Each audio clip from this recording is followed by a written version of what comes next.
Firstly, I want to thank everybody for coming. As we say every year, because it's true every year, it's always difficult to come out on Hanukkah, and this is a way that I commemorate my mother's Yahrzeit in a manner that is meaningful to me and to the family, and hopefully to my mother's memory. So it's very appreciated that people make the effort to come. I can't hear. Make the effort to come. I want to begin first by thanking Yehuda Fuchs. Where's Yehuda? There he is. He's sitting in the back, very quietly, very modestly. But really, he put together the flyer and was really the Ruach HaChaim behind arranging everything, and helped me with the Mar Makomos to put them out in a more readable fashion. So really, big Yasher Koach, thank you very much for everything that you put into it. And it's happily, I can greet some family members, beginning with my wife, Professor Smadar Rosensweig, and children and children-in-law, and my brother, and of course his wife and their children. Again, it's a family commemoration, so it's always appreciated when people are able to get off, even though it is Hanukkah. And also, I see a lot of my regular Talmidim who are very appreciated, and alumni Talmidim who are also equally Talmidim.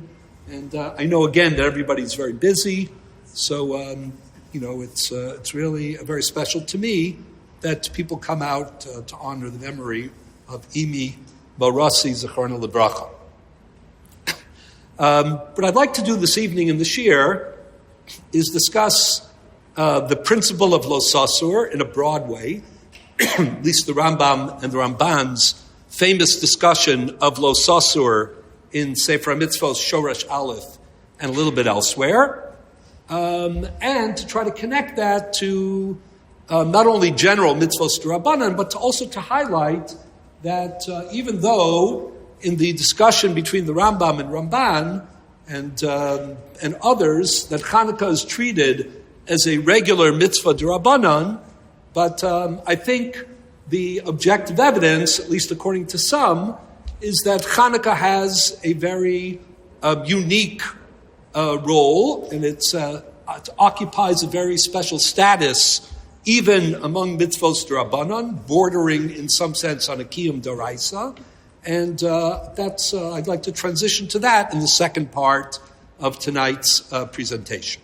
Okay, so let's begin literally in the beginning. The Rambam, of course, authored a Sefer HaMitzvos, Book of Commandments, in which he delineates the 613 mitzvos of the Torah. And as a prelude, as an introduction, as a prologue, the Rambam develops the rules, the principles behind counting the mitzvos. And here, in many cases, he not only sets out his own principles, but also responds to, and in some cases very critical of, previous efforts to count mitzvos, 613 mitzvos in particular. So literally the very beginning of Sefer HaMitzvos, this is number one, the Rambam critiques the position of the Bahag. The Bahag counted not so many, but a few mitzvos d'Rabbanan, rabbinic mitzvos, among his minyan of Taryag.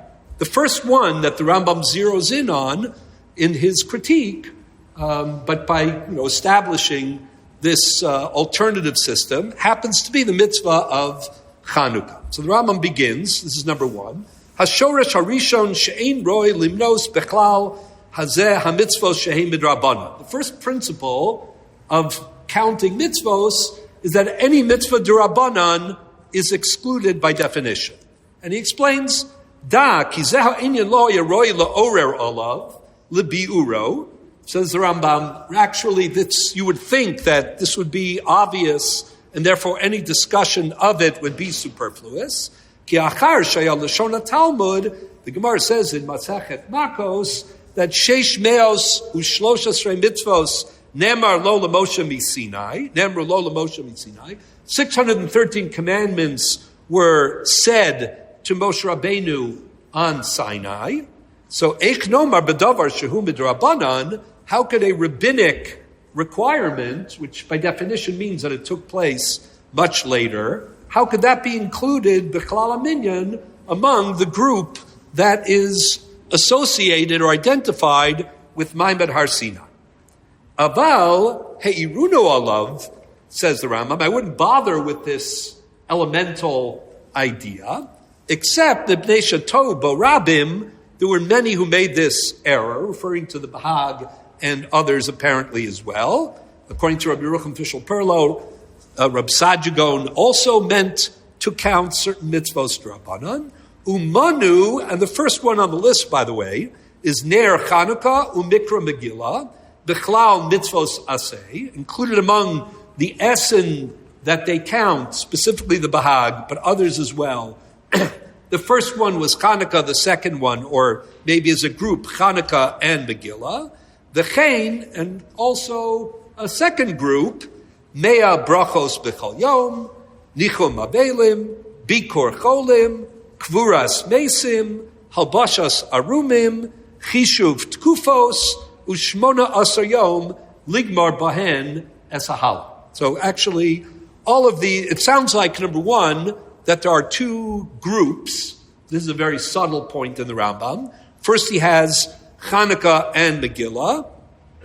Then he has a second tier, and that includes Mea Brachos, Nichum Avelim, Bikor Cholim, Kvuras Mesim, Halbashas Arumim, and Chishuv Tkufos, and the 18 days of Hallel. But these are the ones that some of the Gaonim counted among the mitzvos.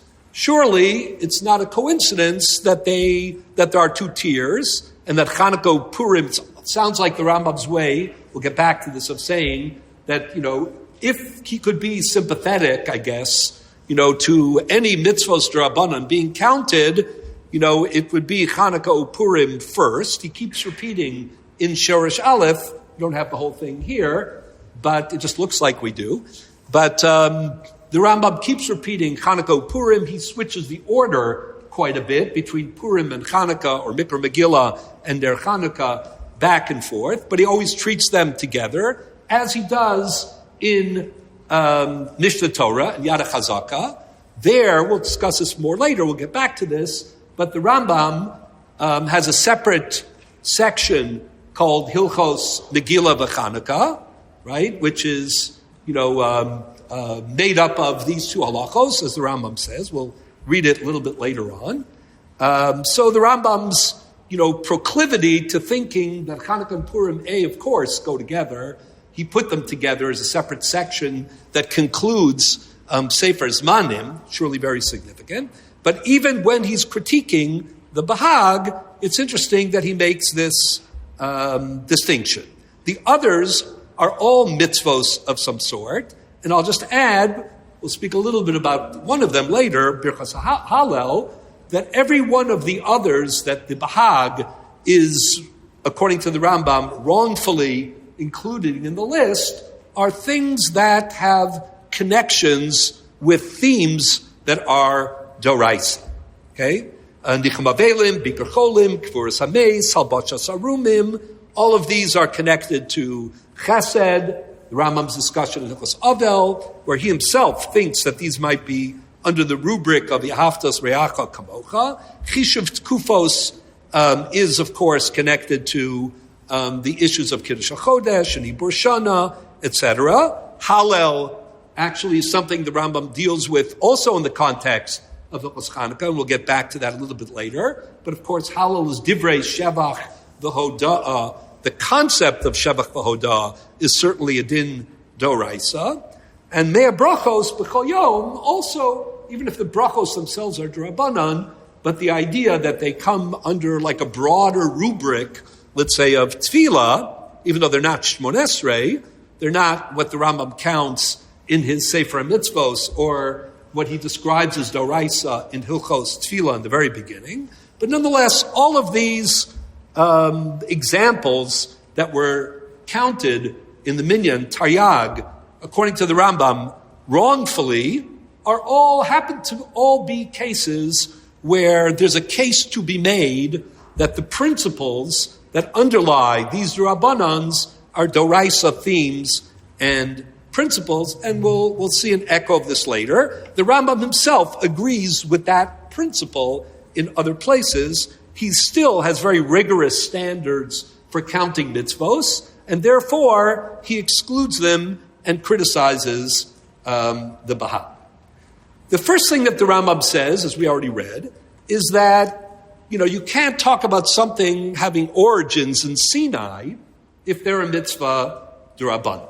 There's a lot of pushback on this. The Ramban, in his Hasagos, which we'll be discussing in just a minute, Rambam has a very, very long and extensive response to the Rambam. Part of it is reproduced in these Marmakomos, but really only part of it, believe it or not. So the Ramban discusses maybe the Girsa was not Nemru l'Moshe Sinai, but Nitztavu l'Moshe Sinai. And then, he kind of plays with the idea that you could say something is Nitztava b'Sinai if the authority for that particular din, even if it wasn't said at Sinai, and it didn't formally or technically have a biblical status, but if the basis for the requirement to follow that din, that particular mitzvah or other dinim d'Rabbanan, if that authority comes from Sinai, maybe by saying nitztavu as opposed to saying namru, which is one of their gersos, is okay.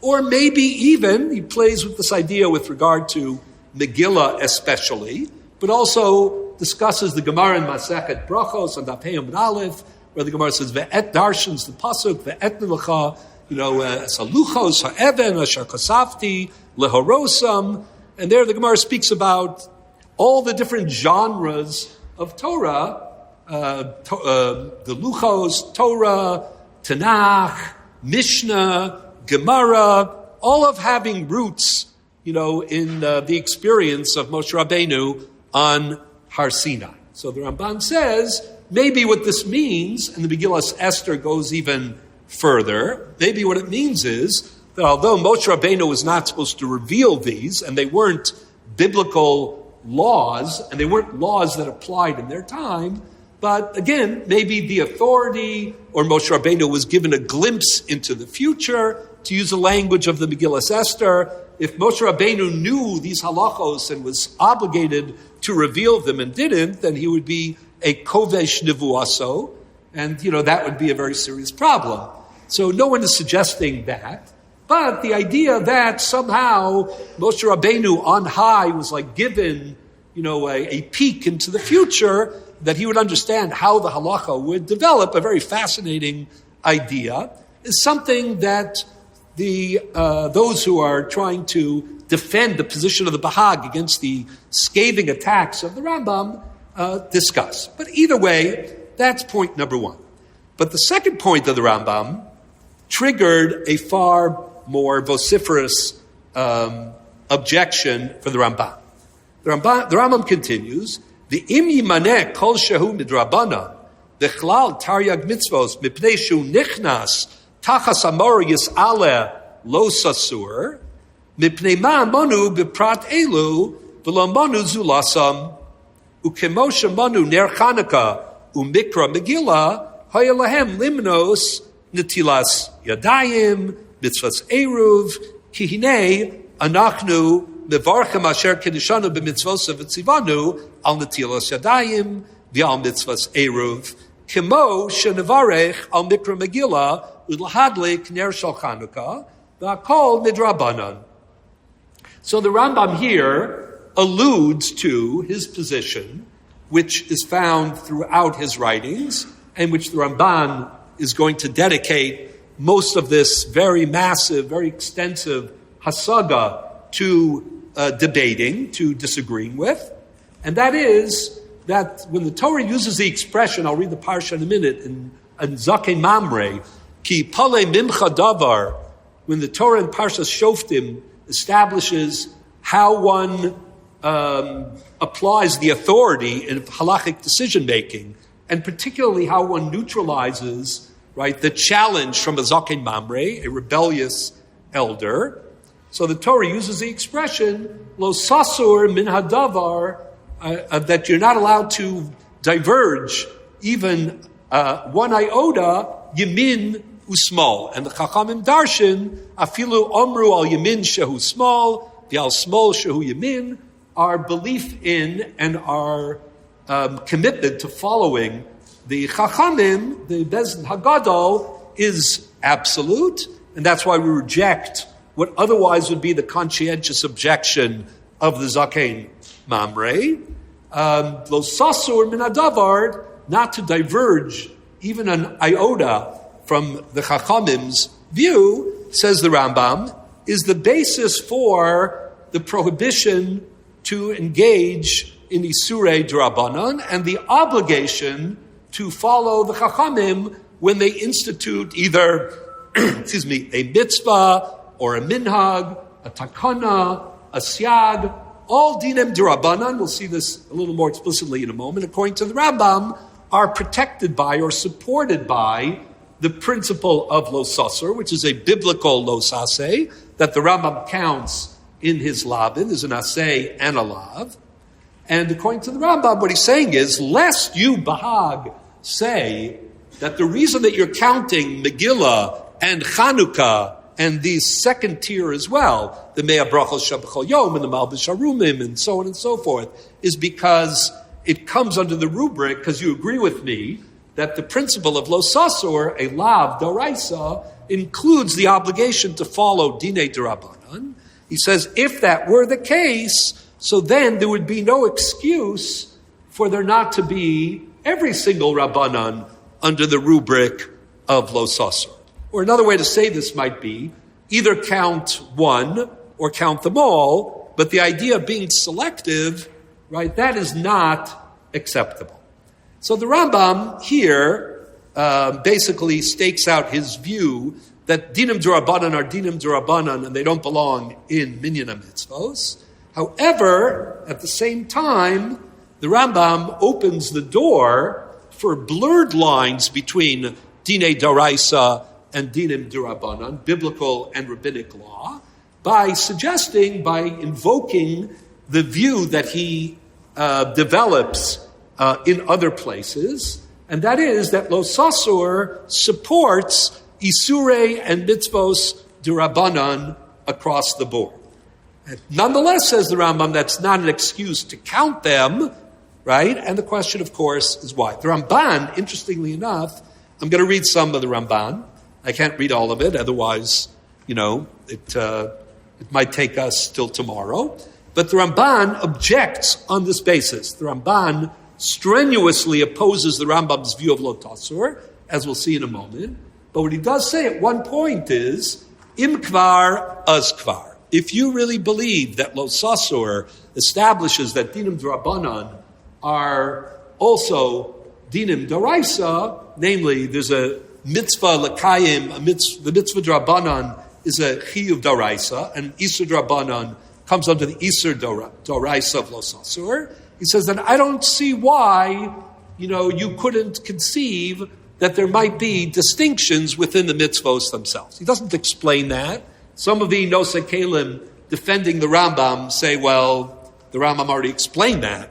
Either it's all, or it's nothing, or it's one. But the idea of saying it's 3 or 7, as opposed to the infinite amount of D'Rabbanans, is strange. So the Ramban is kind of hinting at the idea that there might be a hierarchy of mitzvos that qualify if they were Doraisa, but doesn't mean that all mitzvos D'Rabbanan are going to be the same, even according to the Rambam, which is very curious. The Rambam also hints at another very important Gemara, which we'll visit again later, but pretty much we have it here. And that's when he's explaining, why there's no reason to distinguish between different types of mitzvos or different mitzvos. He said not just Ner Chanukah and Mikra Megillah, and not even just that other little group, but after all, even things like Mayim Rishonim and Eruv, right? Even they come under the rubric of some sort of a mitzvah d'Rabbanan. The haraya, the proof being, we make a bracha on them. We say, Asher Kiddeshanu b'mitzvosav v'tzivanu al netilas yadayim al mitzvahs eruv. And then the Rambam concludes, Ubebir Amru, right, my mitzvah l'shmoa divrei chachamim. That's an important line. And then he adds, Kemo she'amru b'mikra begillah b'ner Chanukah heichan tzivanu milo sasur. Where did the Torah command that we observe these mitzvos? The answer is from the pasuk of lo sasur. If you look here on the Mar Makomos later on, we have the full Gemara. This is on page 9, number Vav. Oh, I'm sorry. Section Vav, number 15. Talmud Bavli, Masechet Shabbos, Kav Gimel, Amud Aleph. It's the parallel Gemara exists in Masechet Sukkah, Mem Vav, Amud Aleph as well, same Gemara. Either way, it's very worthy, of the evening. Amr Abchia, Bar Ashi, HaRav, Hamadlik, Ner Shel Chanukah, Tzarech Levarech. When you light candles of Chanukah, you're obligated to make a bracha. Rabbi Yirmiyah Amar Haroa Ner Shel Chanukah Tzarech Levarech. Amar Rabbi Yehuda Yom Rishon Haroa Mevarech Shtayim Umadlik Shalosh Mikan ve'elech Madlik Mevarech Shtayim Veroa Mevarech Achas. Okay, that's the Gemara. My Memait Zman. On the other days you don't say Shechiyanu. V'nimai Neis Kol Yoma Isa. Then the Gemara says My Mevarech. What is the text of the main bracha of Neiros Chanukah? Mevarech asher kiddishanu b'mitzvosav v'tzivanu lahadlik ner shel Chanukah. So then the Gemara asks the pertinent question, V'heichan tzivanu, what do you mean? Asher kiddishanu, referring to the Rabbanu Shalom, Baruch atah Hashem, Elokeinu melech ha'olam, right? Asher kiddishanu b'mitzvosav, right? V'tzivanu, and commanded us lahadlik ner shel Chanukah. The Rabbanu Shalom is the one who commanded us that. Heichan tzivanu. So the Gemara says, Rav Avia Amar mi lo sasur. Lo sasur is the source. Rav Nechemya Amar Sha'al avicha v'yagedchas keinecha v'yomru lach.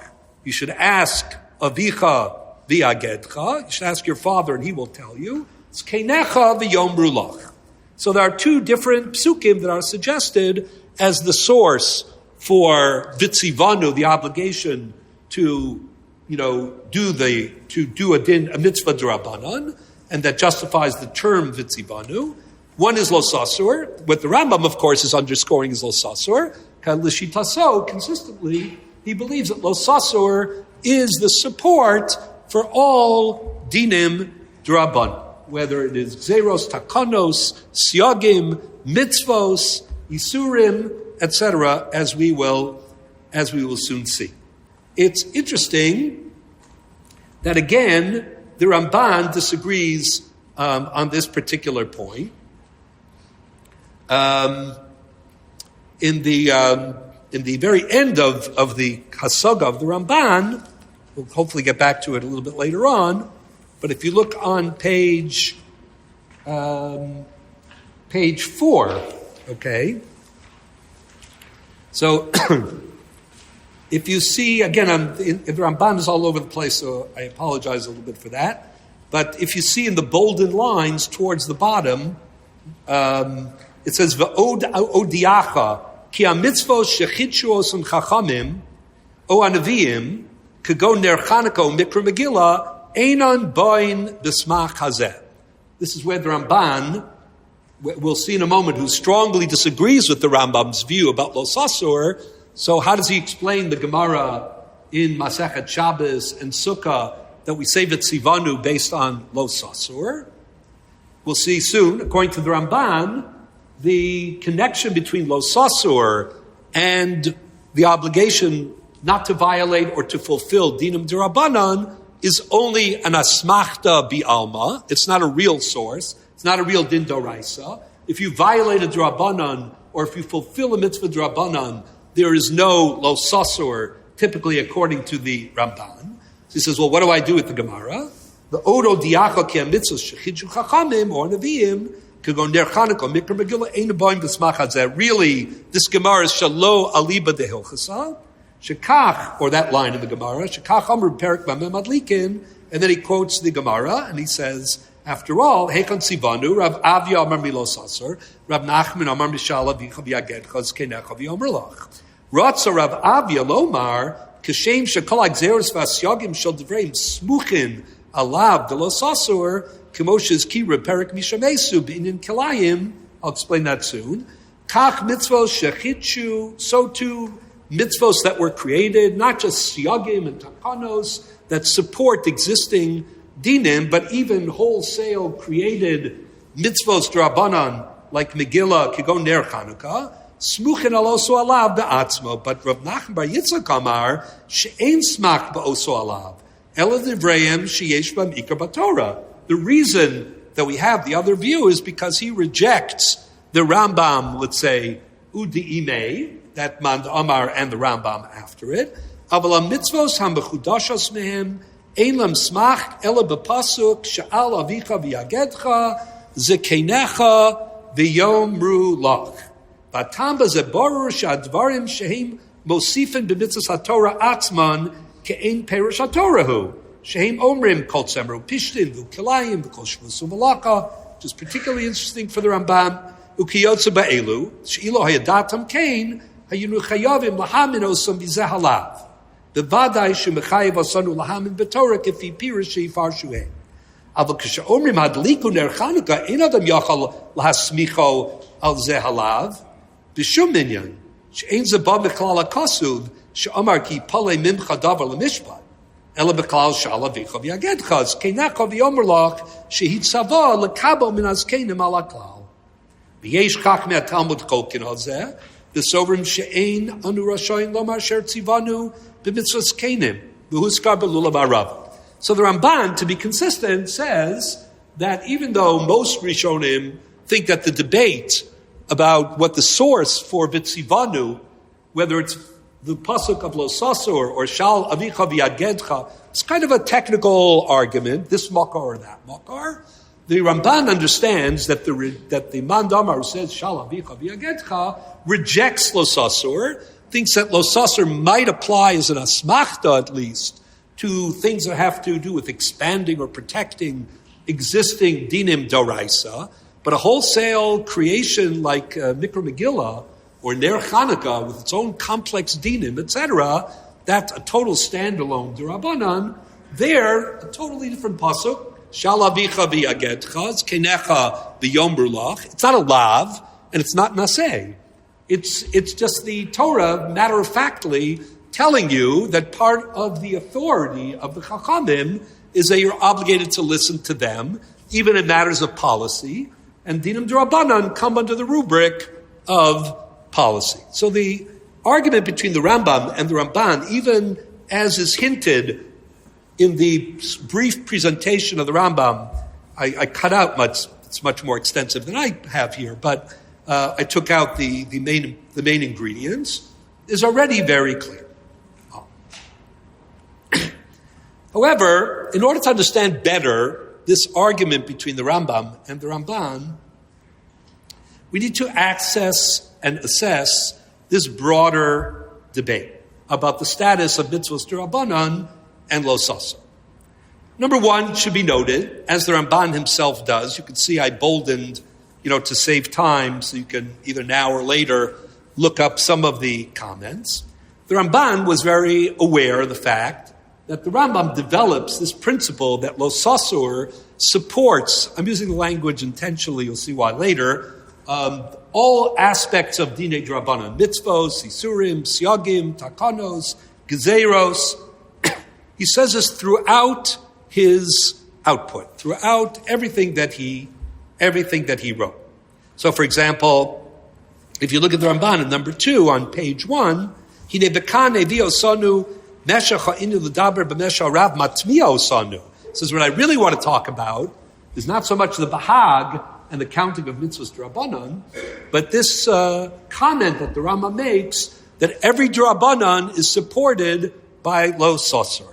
Huzatzal savor sheyesh b'klal lav de Lo Sasur kol mashu midivrei chachamim bein mitzvos kegon mikra megillah v'ner Chanukah oshe min hatakanos v'hasyagim kegon basar of b'chalav v'shnios larayos bein she b'kubasei kegon gimel tfilos b'chol yom mea brachos lulav shiva b'gvulin bein she b'lo sasei kegon kol shu mishum shvus b'shabbos v'yantiv Yontiv Sheni Shel Golios, Tisha B'Av, Kol Mashi Yeser Lanu Talmud. You get the picture. B'es Hadas Ramza HaRav Heina, the Meir B'Husha Kosav, exactly what he wrote here in Shoresh Aleph. And then look at the bolden. V'chein Kosav Od B'Loshan Hazeh B'Mitzvah Kuf Ayin Dalid, when he speaks about the positive part of Lo Sasor, Asher Yomra Lecha Ta'aseh. There the Rambam does repeat this same idea. U'betchilas Chiburo Agadol Omar B'Minyan HaMitzvos. In the Rambam at the beginning of Yad HaChazaka has a very, brief, a short, it's called the Minyan HaKatzar, where he lists all the mitzvos, but just very briefly, unlike Sefer HaMitzvos.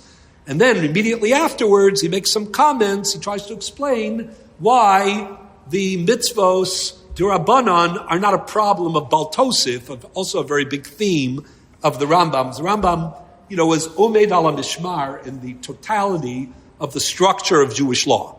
So for him, issues like the relationship of D'Rabbanans and D'Oraisas, the limitations of Baltosif,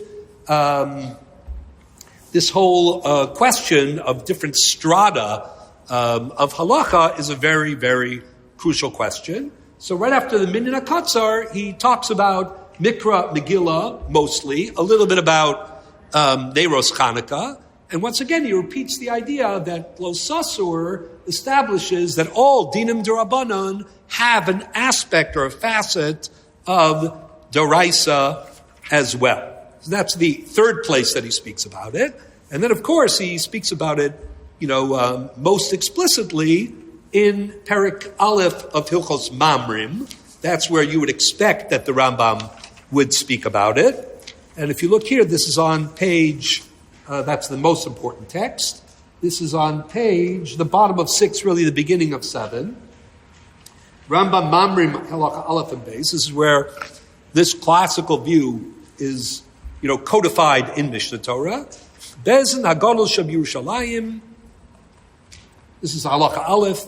Right? Heim Ikar Torah shows the famous formulation of the Rambam, the triple formulation of the role of the Supreme Court of the Jewish people. Bezin Hagadol Sheb Yerushalayim, Heim Ikar Torah Shebal Peh, Heim Amudei HaHora'ah, Umehem Chok Mishpat Yotzei L'Kol Yisrael. Very beautiful language, where the Rambam says that they are, the embodiment of Torah Shebal Peh. They're the final decisors, the Amudei Hara, and they're also the legislators of Klal Yisrael. The checks and balances in the world of halacha works a little bit differently. The Alei and Nifticha Torah, Shenemar al Pia Torah, Sheyarucha, Zum Mitzvah Aseh. That's also the Aseh that includes that all D'Rabbanans are included in Sefer Mitzvos. The Kol Hamamin b'Moshe Rabbeinu b'Toraso Chayev Lismoch Maisa Hadas Aleim V'Lisha Ein Aleim. It's just very beautiful language. Whoever is, a loyalist, whoever believes in Moshe Rabbeinu, has to rely for all matters of religion on the Bezin Haggadah. Kol mi she'ena oseh kal rasan over below saseh shenemar lo sasur mikol davar asher yagidu lecha yamin usmal. The ain lokin alav zeh. The only reason you don't get malchus is because it's nitan lazharas misas bezdin. In the case of Zaken Mamri, there's a death penalty, and therefore in the lesser cases of it, there's no malchus. Shekol chacham shemora al divrayim. Any chacham who challenges the Bezin Hagadol misasa b'chenek shenemar ha'ish asher yaseh bezadon Zaken Mamri. Echad dvarim shalom dosom mipi Yeshua v'im Torah shebal peh. Echad dvarim shalom do mipi daitam bi'achas midos haTorah nidreshes behem. V'nir beineim shedavar zekachu. Echad dvarim shasaum siag laTorah. These are already D'Rabbanans. Ulefi ma shasha tzricha v'hein gzeros takanos u'minhagos. Kol echad v'echad me'elo hashlosh dvarim mitzvos haseh l'shmoa bahen v'over al kol echad mehem over below saseh. Harei omer al pi haTorah sheyarucha elo hatakanos hagzeros haminhagos sheyora bohem l'rabim kedei lechazek hadas uletakein ha'olam. The dinim d'Rabbanan are not whims of the Chachamim. They are the junior partnership, that is expressed through Chachmei HaMasorah in order to flexibly, address, dynamic changes when the Torah needs strengthening, when the Torah needs underpinning l'chazek hadas u'l'takin ha'olam, v'yala mishpat arshayomru elu dvarim shilamdu osam min adin, ba'achas min amida shator nedrashes mikol hadavar asher givu l'chazu ha'kabbalah shekiblu ish mipi. So this is the most famous formulation of the Rambam, but at least four to five different places, the Rambam develops this idea that Lo Sasur, in addition to everything else, includes rabbinic prohibitions, rabbinic enactments, and rabbinic mitzvos as well. The only time he doesn't mention it, frankly, is in the Lav of Lo Sasur and Sefer Mitzvos, which is also a little bit interesting. The Ramban fundamentally attacks this idea. And in his attack, just because we don't have so much time, and every line is, much more to speak about, the Ramban formulates the Rambam's position in the most extreme way possible. He basically understands that what the Rambam is proposing is that every mitzvah d'Rabbanan is converted into a mitzvah d'oraisa by virtue of Lo Sasur. Because the Rabbanan enacted it, so therefore the act, I'm going to say the Maisa, the Cheftza Shel Iser, or the Maisa mitzvah, the content of that mitzvah, all of it is converted into a mitzvah d'oraisa. It's a reasonable position, but we'll see in a moment, not at all, the only position. And therefore, for that reason, when you either violate or you fulfill, you are violating or fulfilling a mitzvah d'oraisa of Lo Sasur. The Ramban uses a line in which he says basically that there is absolutely no difference. Here's where the pushback, comes in. Ramban has a line where he says, "Ein hefresh klal." There is absolutely no difference whatsoever, according to the Rambam, between a d'Rabbanan and a d'oraisa, because according to him, every d'Rabbanan results in a d'oraisa. The most difficult, interestingly, problem, according to the Ramban, the one that he brings up at the very beginning and returns to at the very end, is the problem of Zaken Mamre. So I wanted to speak about that, just for a couple of minutes. There's, of course, much more to say about it. So what is the problem of Zaken Mamre? And whether it's coincidence, I think not. Likely this is, fundamental to the Ramban's understanding. The Parsha of Lo Sasur, as we mentioned, is the Parsha of Zaken Mamre.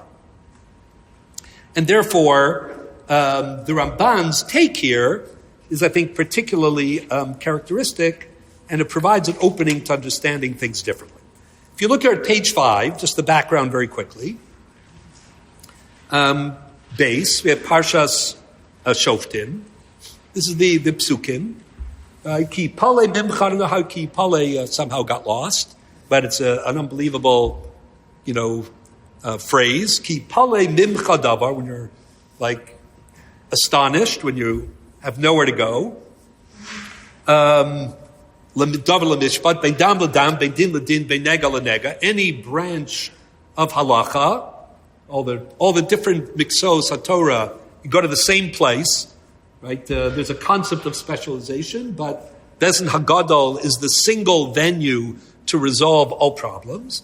Divrei ribos b'sharecha v'kamta ve'elisa l'mokom asher yivchar Hashem Elokecha u'basa l'kohanim el hashofet asher yeh b'yamim hahem v'darashta v'yigidu l'chos dvar hamishpat v'asisa al pi hadavar. Here's the asay asher yagidu l'cham in hamakom ahu asher yivchar Hashem v'shamarta lasos kekol asher yarucha. Al pi haTorah asher yarucha al hamishpat asher yom l'chad ta'aseh. That's the asay. Lo sasur, do not veer min hadavar asher yagidu l'cha yemin usmal. And then the conclusion is va'isha shayasa b'zadom bilti shmo ala kohen ha'omid l'shares as Hashem Elokecha, and somebody who refuses to acquiesce to the system, right? O el hashofet umeisa ishahu birar ta'harav mikirbecha. That person is put to death. It seems harsh, but it isn't really. It's somebody who really is a threat to the system and who, through his own arrogance, considers himself to be above the system. The Kol Ha'am Yishmu V'Yirov V'Lo Yazidu Non. And this is something that should be publicized. The Gemara in Sanhedrin on Pei Tesam and Aleph says, Arba Tzrichen Achraza. There are 4 cases that need to be publicized of Onshim. Zakin Mamre, Ben Soromora, Zomim, Mesis. This is one of the 4. So the Gemara has a debate. Who qualifies for Zakin Mamre? Anybody who disagrees about any prat of Bezin Agadol, or are there criteria? So the Gemara says, the next line, number 4, Ton Rabbanon, Zakin Mamre, Nechayv Aladover Shezdono Karis, Vishigaso Chatas, Divi Rabbi Meir. Rabbi Meir is of the opinion that a Zakin Mamre, right, is only going to get the death penalty, right, if the din Torah, if the dispute is about something which is dono kores and shigaso chatas, meaning something which, triggers a very high punishment. Rabbi Yehuda disagrees. Al davar shikara midivrei Torah perusha midivrei sofrim. Anytime you have an interface between, the Torah shebeksav and its proper interpretation, like tefillin and other things, that also could qualify for Zakin Mamre. Rabbi Shimon Omer, afilu diktuk echad midiktukei sofrim, even a lesser issue. Generally, we paskin like Rabbi Meir, and that's how the Rambam paskins in Perek Dalid, Halacha Aleph. Zeh shechalak al bezin agadol bedavar shechayavin al zdona kares al shigos sochatas. This is number 5. Bein shayu hu osrim hu matir, bein shayu hey matirim hu oser harei zechayv misa. The Rambam paskins like Rabbi Meir. The stakes have to be zodon kares and shigos sochatas. But then, at the very end of, look at towards the last line of this entry, he says, the chet, last 2 lines, im chalak aleim b'gzerim and agzeros shegazor b'davar sheyesh b'shigas al chatos as dona kares, kagon shehiter chametz b'yom yadalid b'nisan b'shah shishis, o asru b'ana b'shah chamishis, harei zechayv misa v'chein kol ki yotze bazeh. So the Rambam says something very extraordinary. The Rambam says, let's say the debate revolves around a din d'Rabbanan, like the prohibition to eat chametz or to be nene from chametz before the time that it's asur. It's only asur min Torah after chatzos. We, because we want to make sure that he doesn't stumble, so they made it asur b'achila earlier and then asur b'achila b'hana. So let's say there's an argument about the status of chametz an hour before chatzos between the chachamim. It's about a din d'Rabbanan, but the result of that din d'Rabbanan will be whether or not the object, the chametz in question, is Isurei Hana. Let's say he takes that Isurei Hana, he wants to mekadesh an isha with it, and then another, proposal, comes forward. This ma'asim shebechol yom, it happens all the time, right? So she gets a proposal from one, he gives her, better than a ring, chametz, which might be Isurei Hana, b'shah shishis. Then somebody else comes along and gives her, probably a ring, but probably without a stone. And, that seems to be good kesef.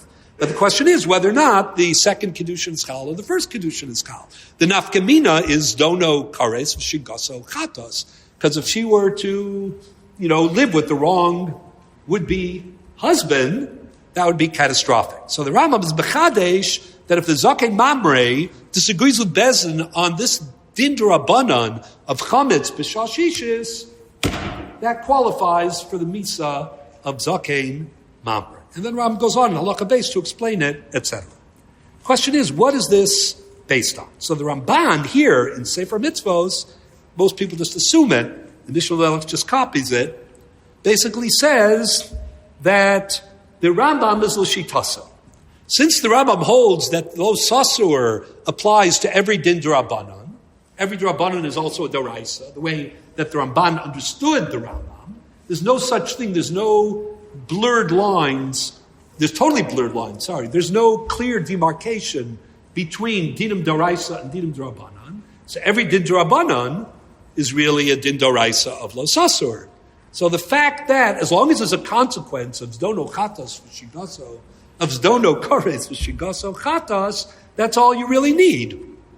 Right? Because it's doraisa anyway, because of lo sasur. That's how the Ramban understood. If you look here on page 2, that's the first thing he said. Kol elu divrei HaRav. V'nischayev od lefi zos hashita Lomar shenasa zaken mamri al gzeros v'takanos shekola over al osasur imhora bezodon nasa zaken mamri. The chayv misas bezdin shenemar isha shayasa bezodon. The rora HaRav bedato kol zeh shukain v'kasav mefurash. Beginning of this fourth parak. So the Ramban then, if you look a couple of pages later, again, I'm going to have to save some time at some point, so, but not yet, I guess. The Ramban here on page 3 extends this idea. He gets back to it. He's really quite fixated on it. I don't want to say obsessed, but fixated on it.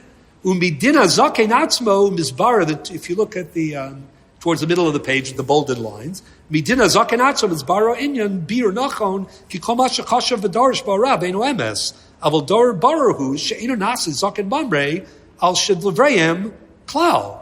And then if you look not at the next bolden, but the middle, the next one after that, he says, Ubesifrei besofa braisa shnuya begamara elohim nechnakim ton rabbanan ki pale mimcha davar shanukach al pia Torah asher yerucha al divrei Torah chayavin vein chayavin al divrei sofrim.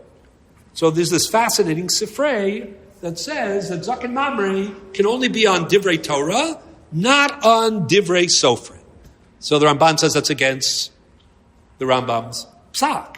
And then he goes on in the end, comes back to a third time, and he said, and by the way, in case there's any confusion, I disagree with the Rambam. I don't think you can have zaken mamre, when the din Torah, when the argument is about a din d'Rabban.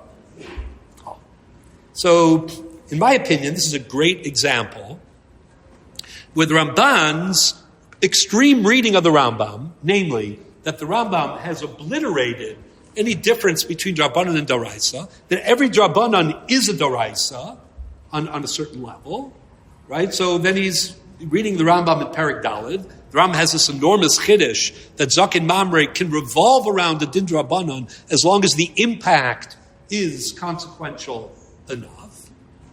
And the Ramban projects that this is the Rambam L'shitaso, and then he quotes a Sifrei. How can he say that? The Sifrei clearly distinguishes between Divrei Sofrim and Divrei Torah. There's no such thing as Divrei Sofrim, meaning Drabanans according to the Rambam. Every Drabanan, is automatically a Doraisa, clarifying or even ontologically sooner, perhaps. However, to be fair, this is the beginning of my pushback, I guess. The Rambam never said it. The Mishnah L'Melech in Perek Daled of Hilchos Mamrim quotes the Ramban and seems to accept the Ramban's understanding of the Rambam. But if you look at the Kesef Mishnah, and if you look at the Radvaz and the Meiri in the Sugya and Sanhedrin, it doesn't seem that they understood that the Rambam's psak, that is zaken mamre, can be triggered even about a machlokas and a din d'Rabbanan, as long as the impact of that din d'Rabbanan ends up being something that is dono kares shigosel chatas. It does not appear that they thought that had anything to do with Los Asur. And to make it perfectly clear, the Rambam speaks about Los Asur, as we just saw in Perek Aleph Hilchos Mamrim, and in Perek Daled he speaks about zaken mamre. He makes absolutely no reference to Los Asur whatsoever. There's a 3-chapter, difference between them. Moreover, the Ramban, I think, is right, and that is that the Sifrei seems to make a distinction between Drabanans and Doraisas, and that still poses a question. I don't think the psak of the Rambam is a problem. There are 2 perspectives on what that might be about. Kesef Mishnah says that the zaken mamre is going to apply whenever the stakes are high. It doesn't matter what the content of the argument is. It matters what the consequence of the argument is. That's how the Kesef Mishnah understands it. The Radvaz, and earlier really the Meiri and the Rashbats, take the view that even though the focal point here is the status of chametz b'shah shishis, which is kodem chatzos, a din d'Rabbanan, but since chametz itself is a category that is doraisa, that's all the Rambam had in mind. If you have a doraisa category and a consequence of capital crime, then that's enough for zaken mamre. But either way, neither the Kesef Mishnah nor the Radvaz is suggesting that there's a link between Rambam and Perek Aleph Hilchos Mamrim and Perek Daled Hilchos Mamrim. On the other hand, why not? I mean, why isn't the Ramban's projection, muchrach, in which case, the Sifrei would be a problem, and the Psak should be a problem. So to understand that, let's continue with our analysis. So the Ramban, I'm not going to read a lot of these things because it's late, but the material is here. I'll give you some of the highlights, although language is much, much, much better. But let's move on to it anyway. The Ramban, as I said, has a whole slew of questions that he raises against the Rambam, all of which assume that the pshat of the Rambam's Lo Sasur is that every D'Rabbanan is a Doraisa or is converted to a Doraisa. The most famous, of course, is the issue of Sveika L'Kula. Here on page 2, I'm just going to read for the Roy Lefi Adas Hazu L'Hachmir. This is the third bold on the page. Roy Lefi Adas Hazu L'Hachmir Ma'od B'Divrei Sofrin Shekulam Torahem Ein B'Neim Shum Hefresh Ve'Ein B'Torah Zu Dein B'Torah Davar Chamor Yosem and Ashvush Shal Devreim Elam B'Chuyavei Krisos Omisos Shlokai V'Lavin Shekol Devreim Lav Yasehem Rabbeinu B'Chol Talid Omru Hefech Mizeh Ve'Kila B'Chashash Yitzurim D'Devreim Lo Marshani Omer Ve'Minu Aktanim She'enim Ruim B'Hoid Ve'Minu Rabbanim B'Drabban. I'm just reading the bolds. V'Lo'od Elafilu Dvarim Hasosrin Zeh Kilu V'Od Okim Devreim Tadir K'mo Shomer Hidbik Pas B'Tana Retil Lerdosa Konim Shiyavli Deisur Skila. Meaning, we find throughout the halacha that there are concrete differences between dinim d'oraisa and Rabbanan. Right? If you have a doubt, Sveika Rabbanan L'Kula, Sveika d'oraisa L'Chum. That's the most famous of the question. The Shev Shmaitza, very famously, right? We have Shev Shmaitza fans in the crowd here. Suggested that maybe the Rambam is L'Shitasa. Namely, the Rambam famously also has another Shita, and that is that the din of Sveika d'oraisa L'Chumra is only a din d'Rabbanan, except, let's say, in a few exceptions, cases what we call Ikva Yisura, like Asham Talui, but mostly the din that we're Machmir in the d'oraisa, that's a Chumra d'Rabbanan. So d'oraisa actually, from that point of view, that was the clever idea of the Shev Shmaitza, that basically they're the same. Okay. That doesn't answer, Ikva Yisura, and that's not the answer of most Rishonim. But obviously this is a very serious problem.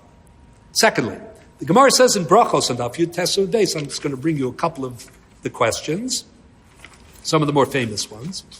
The Gemara says on Daf Yud Tasur Beis, this is a very critical Gemara. This is on page 7, number 9. This is a crucial Gemara for this issue. The Gemara says, Tashma, Gadol Kovid Abrios Shadocha Los Hasei Shabbaton. The Gemara talks about the question of how if you find somebody wearing Kilayim B'Shuk, you should be Poshto Afila B'Shuk.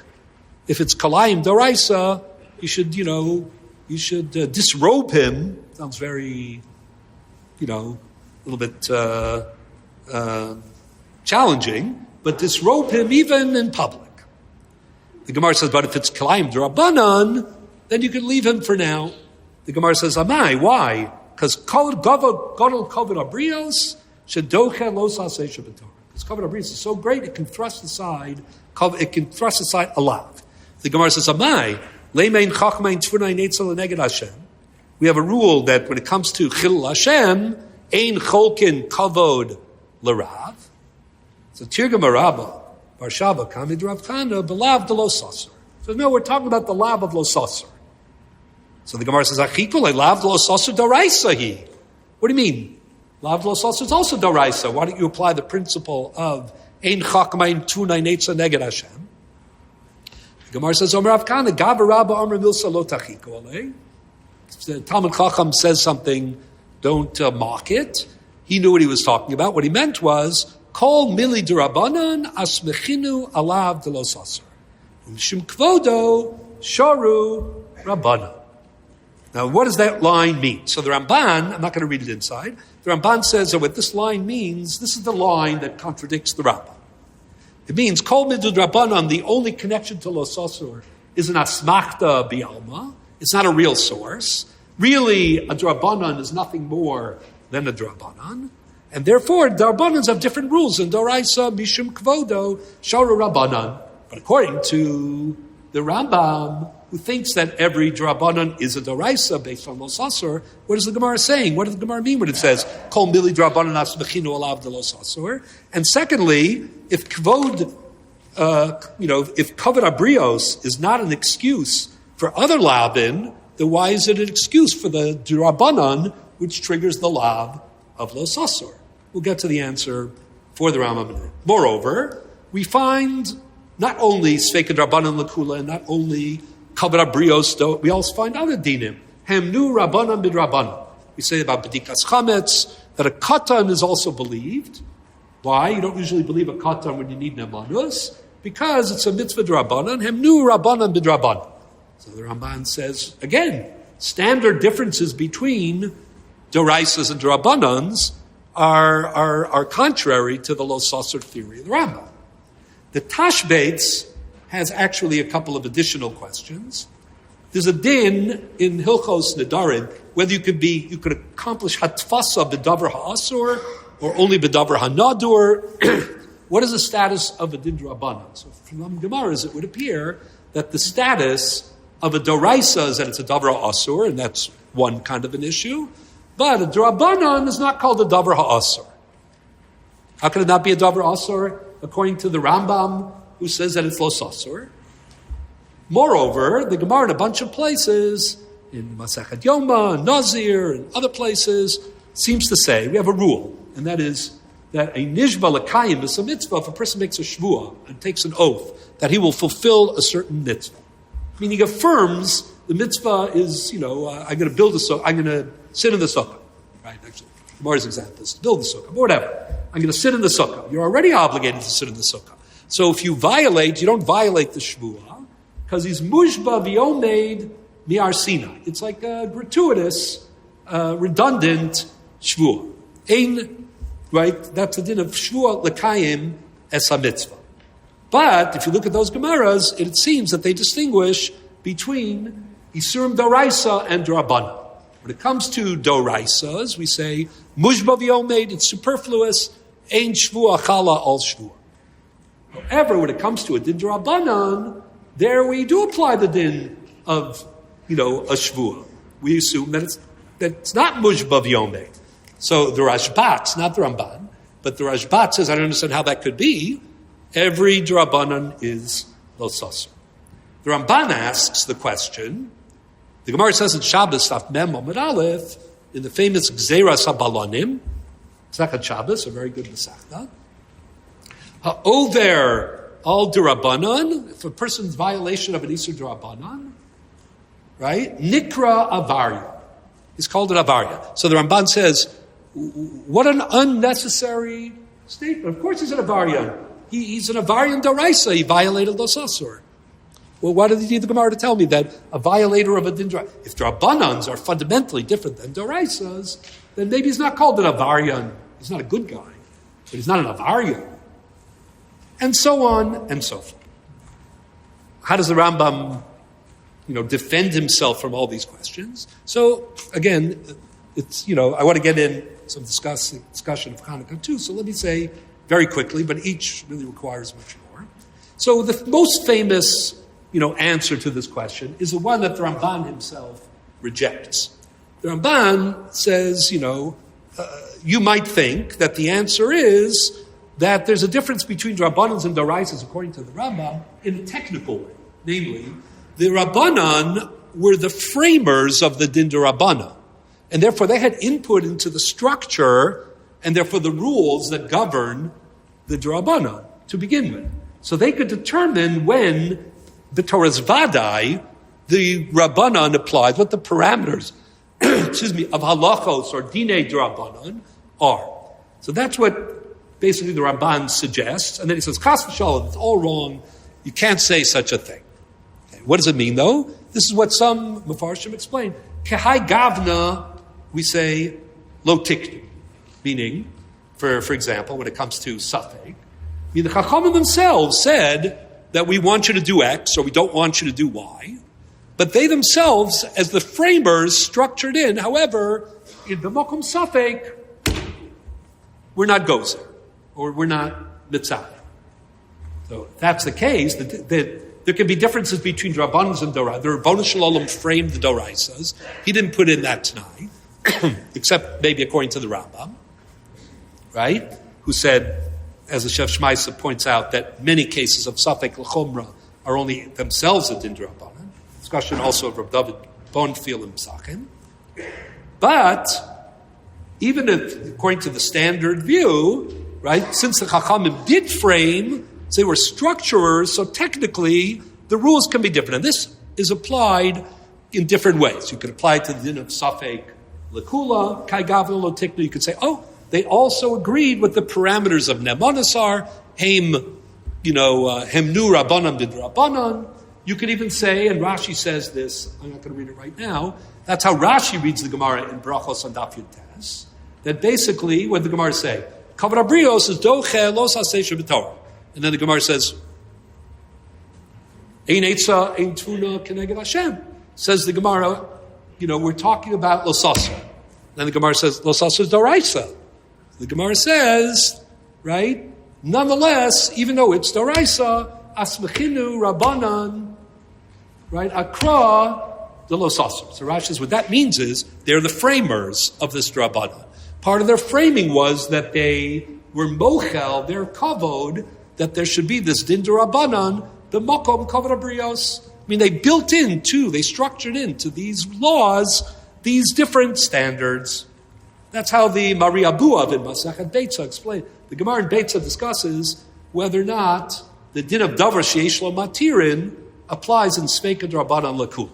Right? We say normally Sveika d'Rabbanan l'kula, right? So you could be mekel, but let's say you just have to wait till Shabbos is over. You have a suffix about muktzah, let's say, and you have to, you could resolve it now based on Sveika d'Rabbanan l'kula, or you can wait and have no suffix whatsoever. Just wait a few hours. Davar sheish l'matirin, just like you don't apply rov. Afilu be'elef lo batel. What about Sveika d'Rabbanan? So one view, it sounds like 2 days in the Gemara. Mari Abuav says, this is exactly what the Gemara is discussing. They want to know, is Sveika d'Rabbanan l'kula have to be with the chomer and the kal and the different quality of dinim d'Rabbanan, or is it really about the original structure? So if you hold kai gavna lo tiknu, when it comes to safek, they didn't, to begin with, formulate an iser, so it doesn't matter that you could resolve it in an hour, because there's no safek. It's vaday mutter. So that is a very popular explanation, and that would help many dinim of the Rambam. However, it helps Hemnu, it helps other things. It doesn't help you for some of the other questions. The definition of avaryon, hatvasa, mujba v'yomed. The Ramban himself asked the question. He says, why aren't you loka on mitzvos d'Rabbanan?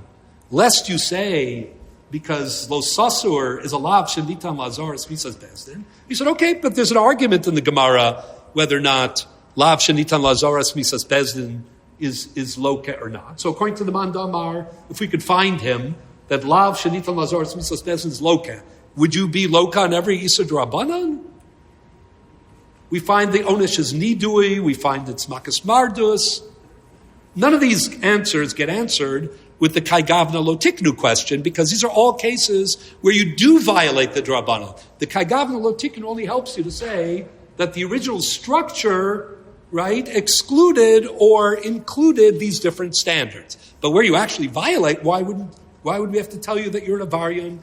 Why wouldn't there be regular hatvasa and mujma v'yomed and malchus and so on? So there's a second perspective. Some of the Achronim particularly point out that, in the end of the day, Lo Sasur is still one pasuk. And the D'Rabbanan that we're dealing with, is not specific. Like when you have regular Isurim in the Torah, they're very specific. Right? You don't do this. You have mitzvahs of the Torah, you're supposed to do this. Here and there you have something called Lav Shebeklalos. And indeed, that has impact on mitigating or moderating the Isur. We don't give malchus for a lav shebeklalos, so sochal al adam, etc. But all things being equal, we'll deal with specific Isur. But here you have lo sasur. It's carrying all these myriads of drabbanans. So it's not prati, it's klali, it's not levurar. But the way that they explain this, that's what we're more mekil. It's a lighter doraisa, just like we find maybe other klali dinim are lighter doraisas. For example, those who think that chatzi shir, even if it's asur min Torah, right? But since it's not mefurash bakra, or maybe because it's an isur klali, right? So it's also not mushba v'yomei mihar Sinai. So that's a second avenue. However, in my opinion, those who suggested this were onto something big, which I'll get back to in a second, but they took it in a more limited fashion. And again, it still doesn't explain many of the issues that we discussed. There's a third perspective, I'll call it 3A and 3B, and that is that Lo Sasur is a kind of Isur merit. It's all about listening to the Chachamim. In other words, the Ramban's assumption that every Din D'Rabbanan is converted into a Din D'Oraisa because of Lo Sasur, according to the Rambam, is fundamentally wrong. But they went, a little bit to another extreme. So the Kiryat Sefer of the Mabit, in particular, I think I have this towards the end. Let me just see if I can find it quickly. He says this in the beginning of his Perush on the Rambam, and again on Hilchos Mamrim, and the Lecha Mishnah actually quotes it as well. One second. If I'm finding it.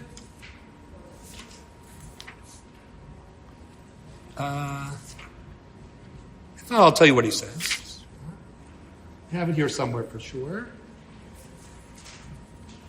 I see. It's probably much earlier. Okay, yeah. Oh, here it is, number 14 on page 8. Yeah, I'm not going to read the whole thing, but you'll see what it is. The Kiryat Sefer says something spectacular. The question is whether it's too spectacular.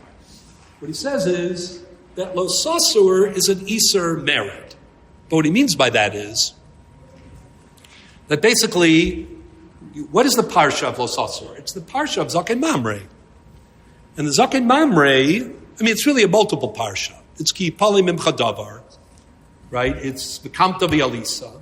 It's all about the power, the authority, right? The decision-making, exclusive monopoly of the Bezin Haggadah.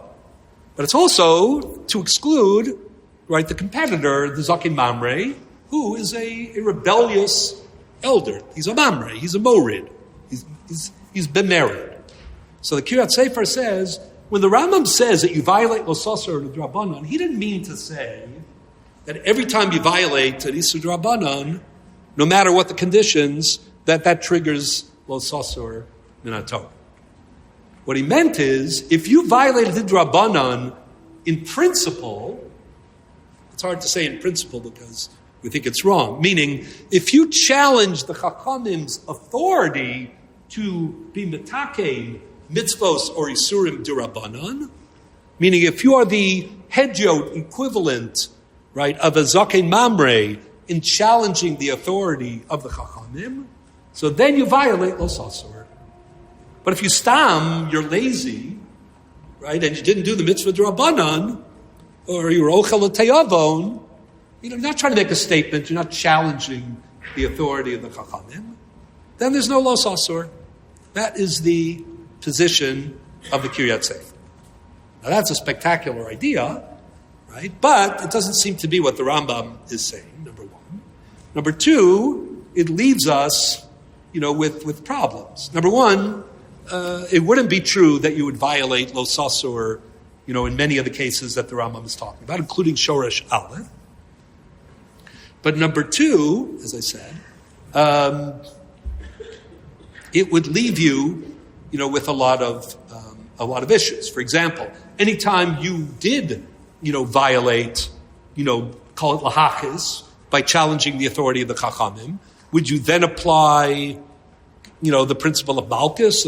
If you don't hold lav shenitim lazar mitzvahs pez lokan alav, would you then say that in those conditions, sveika, is going to be l'chumra? We'll get to sveika in a minute. That's not really such a problem. Would you say in those cases, that it converts into a daraisa, and it's not going to be a problem of mushba v'yomed? What it does benefit is explain another aspect of safek, and this, you have to see how far to take it. Safek, katan, and that is the conditions themselves. Let's say a person, he's a safek, and therefore he violates a drabanan. So what the Kiryat Sefer is saying, pretty much, is if he wasn't the safek, he wouldn't violate.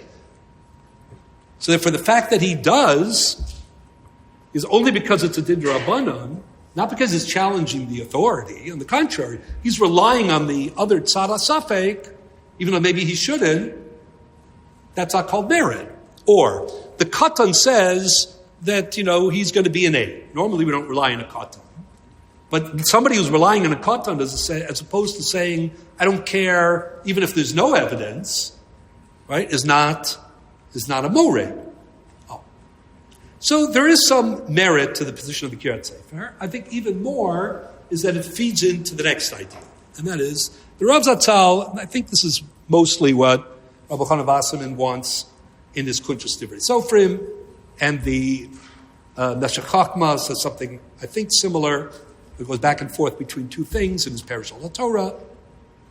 And that is to say something a little bit different. Not that you only violate Osasur, like the Kiryat Sefer says, when you violate B'mered, but that the Isur of Losasur is about merit. And I would just add, I'm not sure they all agree, but I'll say it my way. Rabbeinu Yonah in Masechet Avos has a line in which he says that in a certain respect, the litmus test for Yiras Shamayim is how you relate to mitzvahs d'Rabbanan, right? Or kalos. It says it about kalos. Some say about kalos and chamuros, kalos, and some say it about Yisur d'Rabbanan. Meaning, ironically, precisely because it doesn't have the weight of the Ribono Shel Olam, behind it, right? It's just a question of testing your loyalty to the system, right? D'Rabbanans end up being, right, the ultimate test of loyalty. And therefore, the idea is not that every D'Rabbanan, right, is a Doraisa, or D'Rabbanans are Doraisa, but because there's an implicit merit, not like the Kiryat Sefer says, when you do it lahachis, even if you don't do it lahachis, just the fact that you're violating a din d'Rabbanan and being mekel, right, in its own right, serves that point. But if that's the case, then even better, in a case of safek, in a case of kavod abrios, in a case where there's aegis katana, in all these cases, perhaps you could argue, right, that even the merid component, even in D'Rabbanans, is lacking. But what I'd like to suggest, taking this one giant step further, I think, is a final approach. This is what I think. Built a little bit on before, but especially built on the ha'ara that some achronim make, but I don't feel that they followed through on. And that is, in the end of the day, Lo Sasur is a single pasuk, and it is the makor for Isur D'Rabbanan throughout. And surely, it's not just a distinction between an Isur Mevurar and an Isur Klal.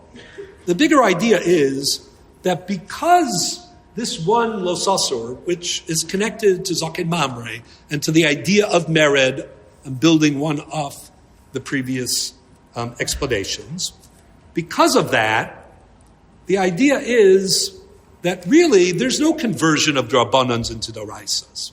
The idea is that Lo Sasur was intended, I'm going back to my original intentional formulation, to be the support system of the Marechet Halakha, of the structure of the halachic system. There's a recognition that Chachmei HaMasorah and their continuing insight as they're monitoring changes in the world and in society, new opportunities, challenges, they need to tweak the system in a way that is consistent, that doesn't violate Bal Tosif and Bal Tigra, that is true to the ruach of the system, and also that, is built on the integrity of the system.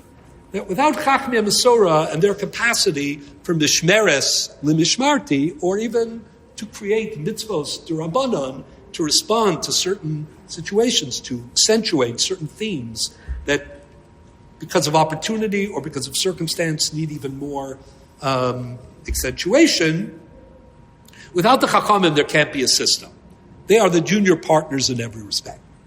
And the pasuk of Lo Sasur, even as it identifies the authority of Bezin Agadol and establishes that a Zaken Mamre, Shalo Yu Kishtei Toros, is not just a conscientious objector, somebody to be admired, albeit tragically, dealt with, but somebody who is endangering the system in a very cynical and ultimately implied self-aggrandizing way. For that same reason, Lo Sasur is the support, the D'Rabbanan, the Kol Marechet of Dinei D'Rabbanan is the support to the system. So when the Rambam explains that no matter what aspect of D'Rabbanan you violate that triggers Lo Sasur, he doesn't mean to say that the D'Rabbanans in content, as a Maisa Beira, or as a Chefza Shel Iser, or as even a Maisa or Chefza Shel Mitzvah, are Doraisa. What he means is that there is a two-stage process. There's a category called D'Rabbanan, and that is D'Rabbanan in every way. The integrity of the rules of Dinei D'Rabbanan have to operate in Shlav Aleph, in the first stage, completely. And once that is completed, then that establishes a determination, both on an Aseh and a Lav level, of the Doraisa then evaluates, right, how you integrated the Dinei D'Rabbanan into the halachic system. In other words, every Lo Sasur comes only after the determination within the dinim of D'Rabbanan, whether you violated or fulfilled or not. If that's the case, meaning, that's why the Torah has an Isur Klali. There's the mitzvah of Hanukkah and the mitzvah of Purim and Megillah. There are Isurim, D'Rabbanan. None of them are, at first blush, Lo Sasur. Every one of them is a Din D'Rabbanan. And that also triggers Begavra, your violation of Lo Sasur. The Nesiva says something close to this. Famously, in Siman Reish Lamed Daled, I have it here in the Marmakom, so you can look at it. The Nesiva discusses whether or not there is a concept of Shogeg in Isurei D'Rabbanan. He makes the argument that Isurei D'Rabbanan themselves are only Isurei Gavra. They have no real content. He discusses the question, what happens if you eat Macholos Asuros Midrabbanan?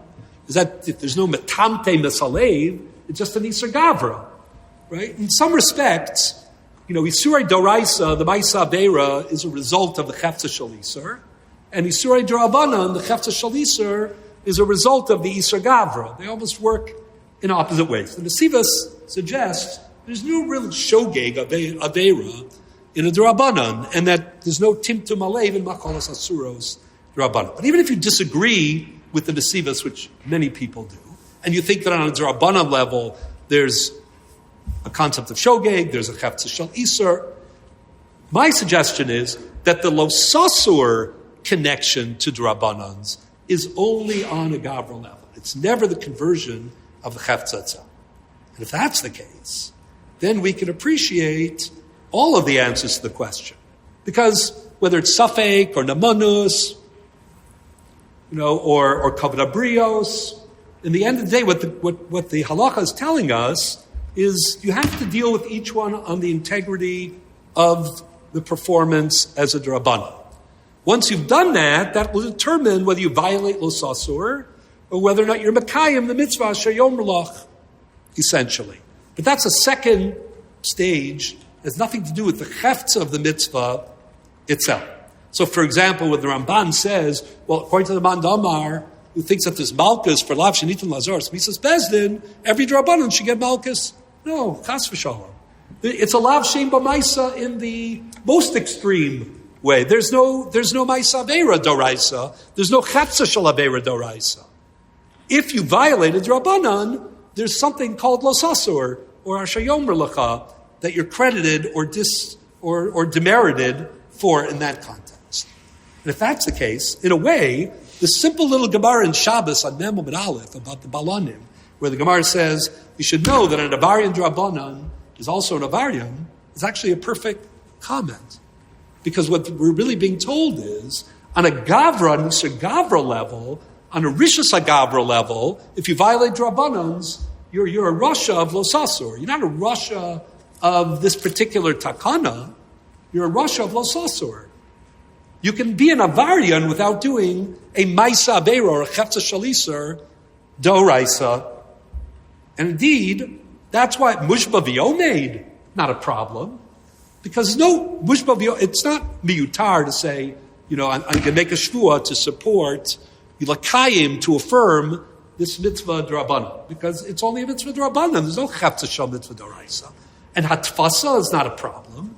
Because this is not Hatfasa, it's not a davar ha'asur. It's a davar, she'ein la'achlo midrabanan. I'm trying to be precise in my formulation.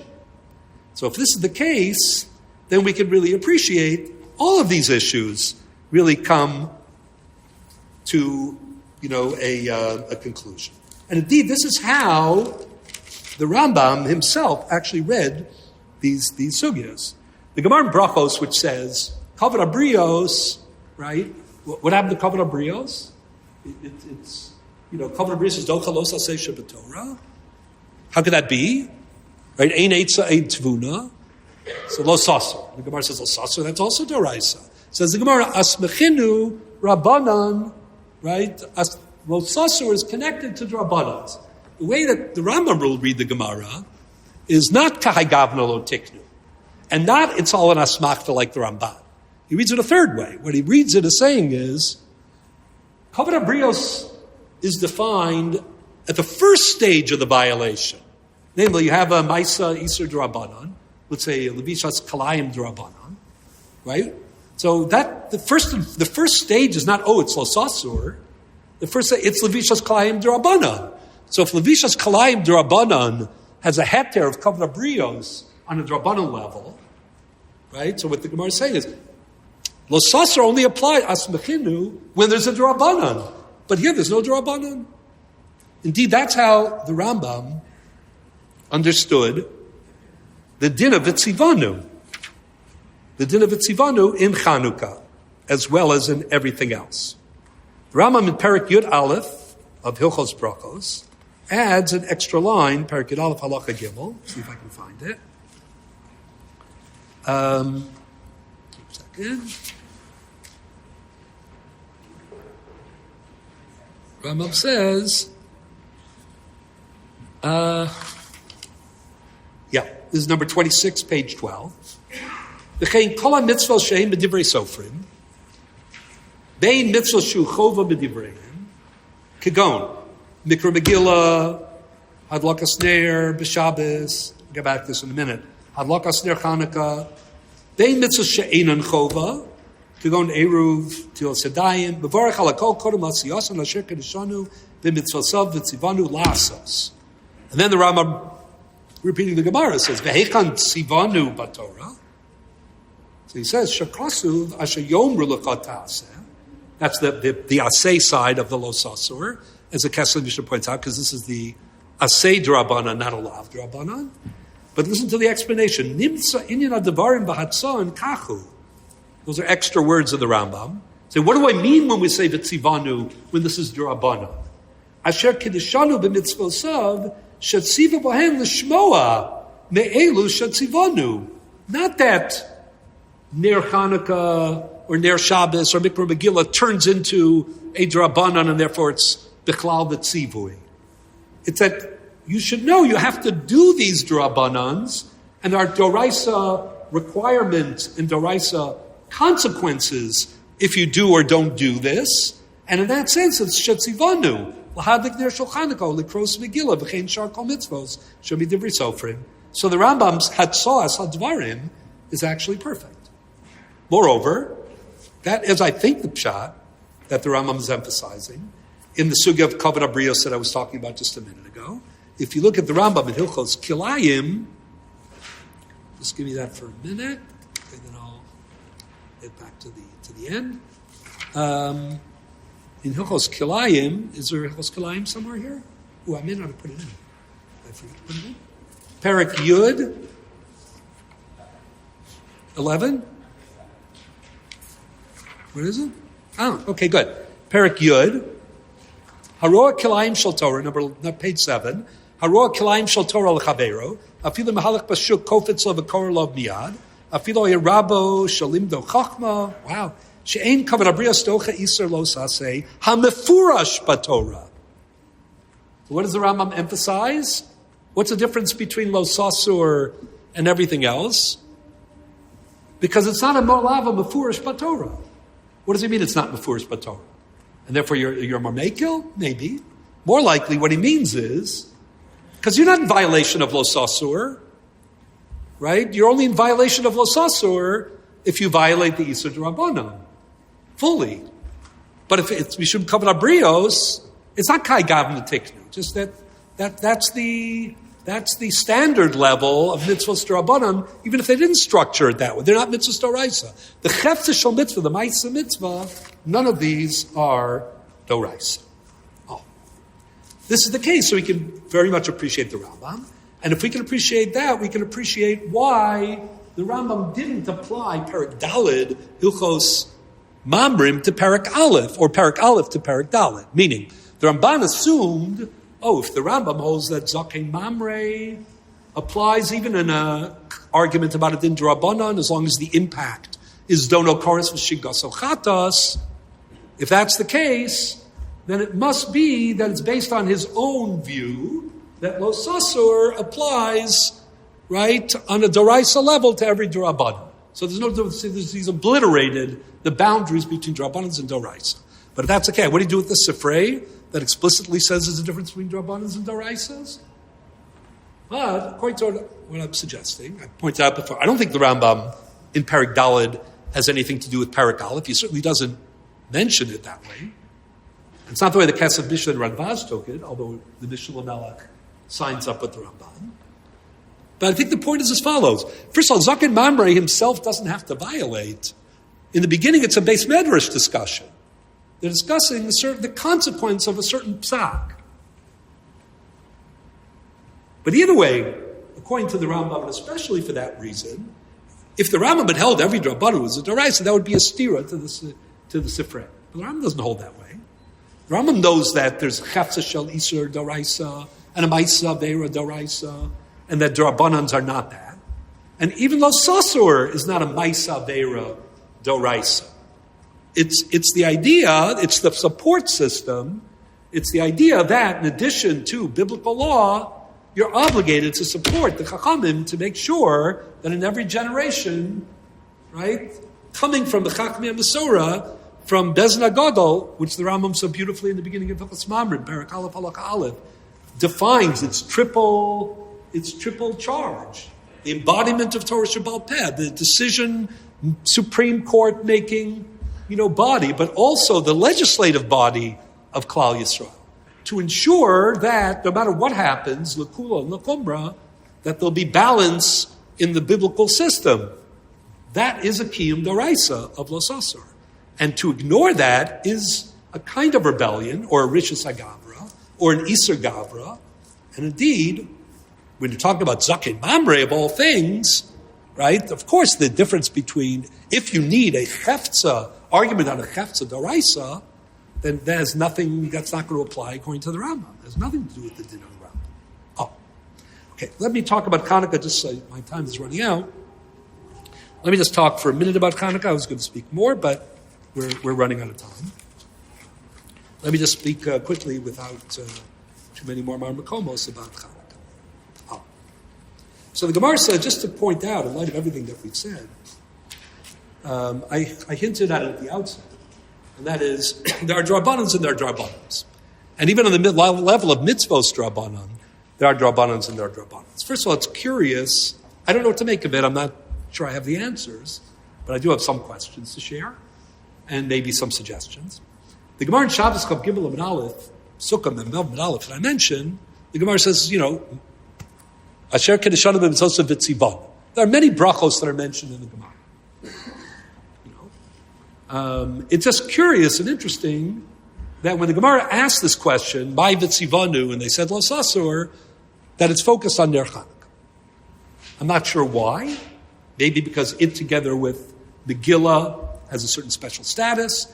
Maybe because it's more obviously a D'Rabbanan, as opposed to Siyagim and other things that are Herchevim, they're expansions of Doraisas, maybe. Or maybe dafka, and I believe dialectically both are true, because it's also on the border of being a kiyum daraisa of presumei nisa. Let me explain. That's the Gemara. But in the Rambam, it gets even more complicated.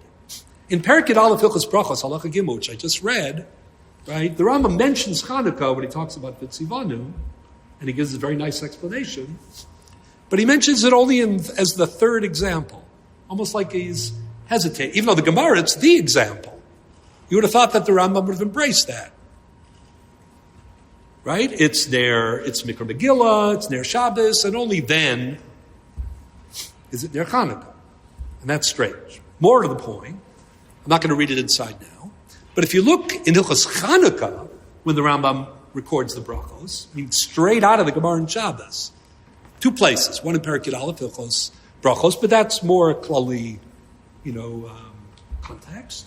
The other one is in Perek Gimel, Hilchos Chanukah, Halacha Dalet. That's where the Rambam says, "My Mavarik." When do you make the bracha? Man Dekar Shebei doesn't say anything about the problem of the tzivan. He only mentions at the end of the previous halacha, Perek Gimel, Halacha Gimel, that like Megillah, right? Chanukah is a mitzvah midivrei sofrim. They're both, and then he says, whoever's mechuyev in one is mechuyev in the other. That in itself is very interesting. Right? And then Halacha Dalet, he has the brachos. In Halacha Hey, when he talks about Hallel, I've spoken about this in the past, which he puts smack in the middle of Hilchos Chanukah, not Hilchos Yom Tov, Dafka and Hilchos Chanukah, as I always like to point out, between the bracha and the hadlaka. Very strange place. He has the Birchas Chanukah, 10 halachos dealing with Hallel, till the end of the chapter, and then Perek Dalet he picks up with the hadlaka. Very strange.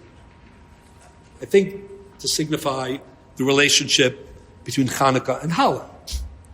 And the Rambam has a line, I should add, in Hilchos Chanukah when he talks about Hallel, where he says, "V'lo Hallel shel Chanukah levad hu midivrei sofrim," as if, shocking in a way, as if the Hallel of Chanukah in a way is more. Something that the Chassam Sofer, many centuries later, kind of suggested, as well. But interestingly, he has the question of the tzivanu when he talks about Hallel in Perek Gimel Halacha Hey, even though the previous halacha, which is Chanukah, where the Gemara speaks about it, he ignores it. And the question is why? Beyond all of that, the bigger point I was trying to make was, in Shoresh Aleph, when the Rambam attacks the Bahag, he still categorizes Chanukah and Purim separately, as if they are a tier. And he repeats, I don't have this part in the Mar Makomo, again and again and again, Chanukah and Purim, Purim and Chanukah, Chanukah and Purim. It goes back and forth between them. It's almost like, he can't decide which one, because obviously they belong together. More important, the Rambam in Sefer Zmanim concludes with Hilchos Purim v'Chanukah. He didn't have to do that. He doesn't have Hilchos, any other mitzvah d'Rabbanan. But there is no other mitzvah d'Rabbanan, aside from Megillah and Chanukah, that's so extensive either, frankly. I don't think he's making a pragmatic choice. I think the Rambam, was struck by that and understood that, even the way he formulates it, Shnehem mitzvos midivrei sofrim, for some reason he thinks Hallel is muvla. Doesn't mention that, right? And then he adds, Afal pi she'enon b'minyan ha-mitzvos. Like, I haven't retreated, kiyuzeh, after my critique of the Bahag. In terms of the rigor of minyan ha-mitzvos, it doesn't belong here. But, interestingly, this is not the Rambam, the Mabit in Kiryat Sefer says, you should know. There are remazim of Mikra Megillah, Yerushalmi, and the Bavli, that, it's like already nirmaz in Torah Shebechsav, Sov, Zos, Zikaron, B'Sefer, Amalek, and so on.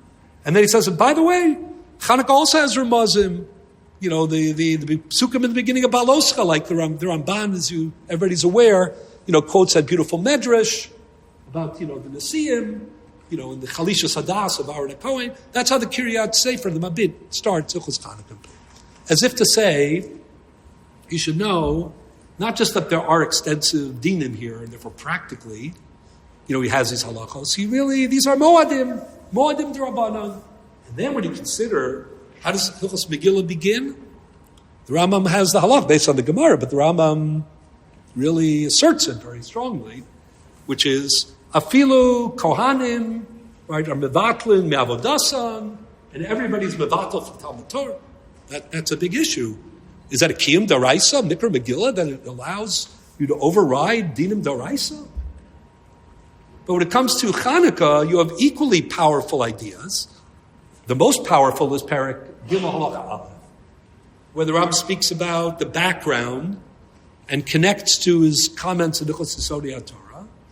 Chanukah was a Shas Hashmad.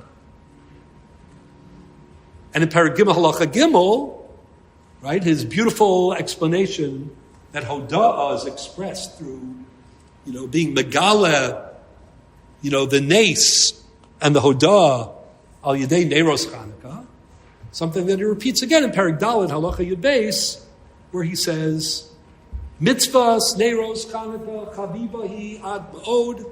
Kesed Mishnah, all the best he can find for it is a Gemara that says that, Talmidei Chachamim, are going to have Banim Scharim, and the people like Chanukah Neiros have Banim Zacharim. That's a far cry from Neiros Chanukah Chavivahi Ad Ma'od, and his explanation that it's an expression of Hodah, again, Lefarsem Ulegalos Es Hanes. So what I'm trying to say is that even though the Rambam, treated all Drabanans as an extension of Los Asur, even though he was very makbid, that the Bahag's, position was untenable in a certain respect.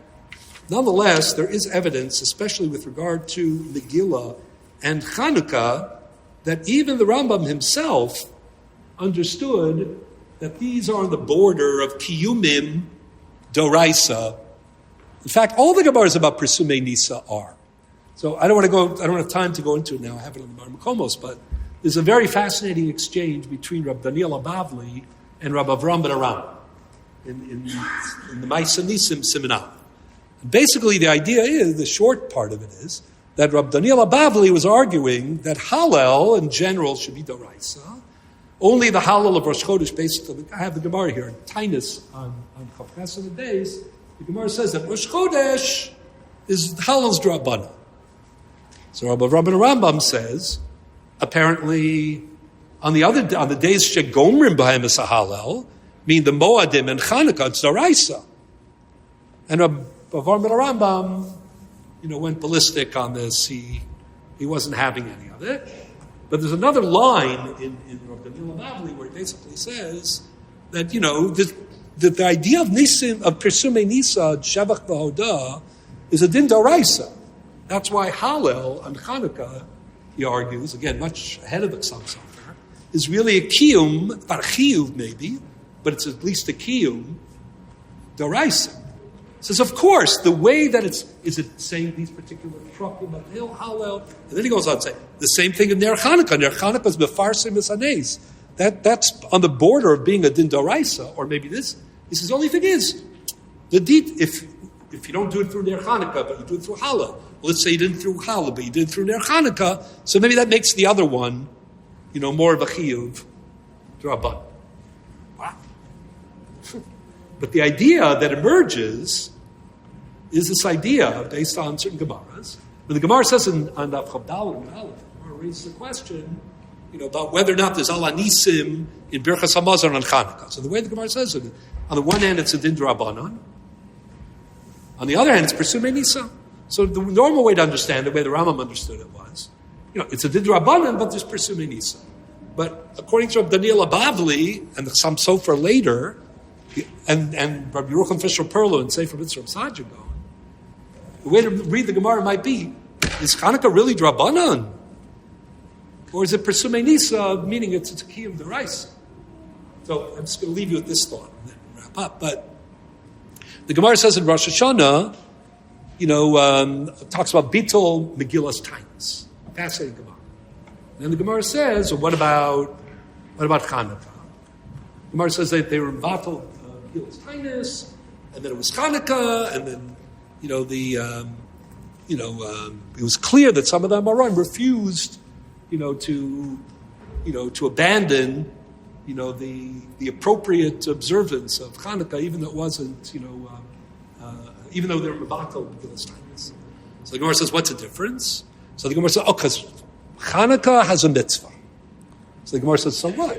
You're Mevatel Hanukkah, you're Mevatel the mitzvah. The Gemara says, no, because it's pursuing Nisa. So what's fascinating is Rabbi Avraham and Rambam, when he wanted to disagree with Rabbi Daniel Abavli, can't be the Hallel of Hanukkah is the Hallel is Doraisa, or the Hallel of Hanukkah is Doraisa. Maybe even Neiros Hanukkah in certain conditions Doraisa. He said, after all, what? You're saying that every time there's Pursume Nisa, there's Hallel and it's Doraisa. So then how could they be Mevatel Megillas Tainis? What's the difference between Megillas Tainis and Hanukkah? But that's exactly the point. Hanukkah and Purim are unique. Purim, I'm not going to speak about now. I believe the answer there has to do with the concept of Hashgacha Pratis, Menachach. But in Hanukkah, the yesod of what's unique about it is what the Rambam says in Perek Gimel Halakha Aleph. It's Shas Hashmad. And what he says in Perek Gimel Halacha Gimel and Perek Daled Halacha Yudbeis. Chaviva mitzvah ner Hanukkah hi ad ma'od. What Hanukkah established was that you can't live Jewish life as a b'diavad, you can't live Jewish life under the conditions of Shas Hashmad, where you don't have an outlet to perform mitzvahs. And therefore there's Hatzalah, that's connected to the ability to do a mitzvah, and the commemoration is through the performance of a mitzvah, things that we don't have in any other holiday. Chanukah's Yesod, its Pirsume Nisa, its Kiyum Daraisa, is highlighting precisely the need for ongoing active Jewish life with leadership of Chachmei HaMasorah. It's a Losasor kind of an idea.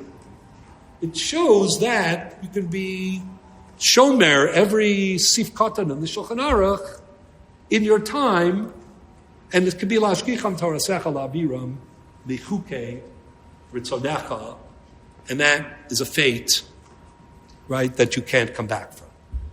And therefore, for some of the Mefarshim, that's the pshat. That's what the Gemara says in Tanya. That's why it's not like Megillas Tainis, very happy days, important day. Once the Beis HaMikdash was Karev, in context, some of those Nisim were very focused, target, I'm not going to say narrow, but Chanukah and Purim represent Kiyumei Doraisa on a certain level, and if they're not Kiyumei Doraisa, they're Doraisa themes that are given a D'Rabbanan commemoration and celebration.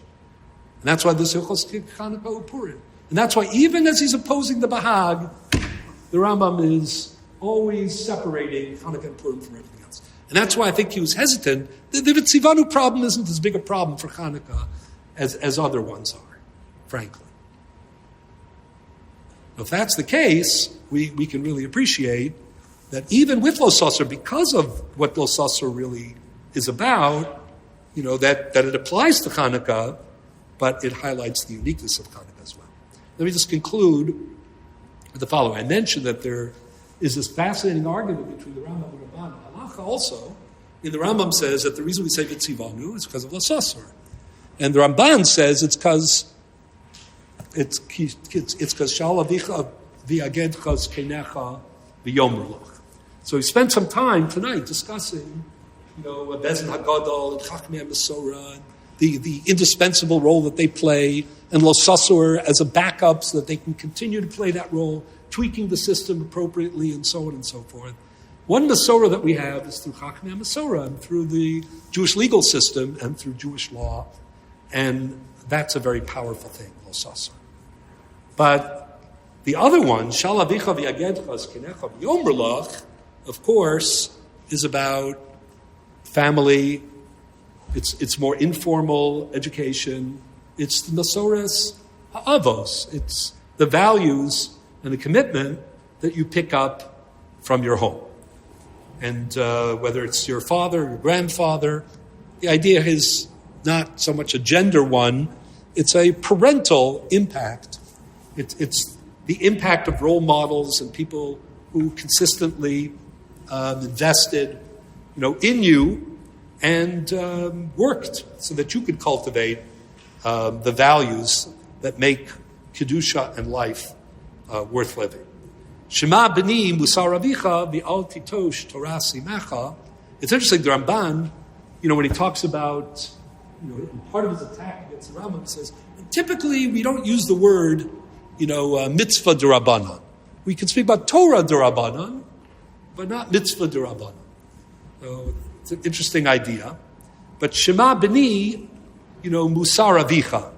A father's role is typically more musar avicha.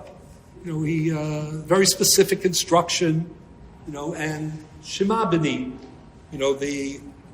the obligation to listen is formalized. A father's a Rebbe in that respect. But al titosh Torah simecha. Sometimes you don't fully or sufficiently appreciate that even just al titosh, the impact that he has, and the idea of Torah's imecha. So my mother, Zecharna Livracha, was not someone who taught us, texts of Torah, and she wasn't involved, specifically in the Losasur or the Asher Yorucha part of it. That was my father's role more. But as a role model, as somebody who unselfconsciously embodied her Masorah of fierce faith, nobility of spirit, special refinement that she brought to all endeavors, as someone who had an unquenchable curiosity and appreciation for the inspiring things in life, a wide range of them, a sense of wonder that reflected a kind of fascination with the Bria and with the Borei Olam, and her, impassioned dedication to Yadus and to the Masorah of her family, and on another level, her tzionut, her pride in family accomplishment, especially in the furthering of her Masorah, was truly impactful. And as I've said in the past, her favorite holiday was Hanukkah, with her family surrounding her. And undoubtedly, she was inspired, consciously or unconsciously, by some of these themes. The idea of Chavivus HaMitzvah, but even more so, this idea of seeking a life of meaning and of transcendence. So, Yehi Zechra Baruch, and may we all continue to be inspired by her example. Thank you.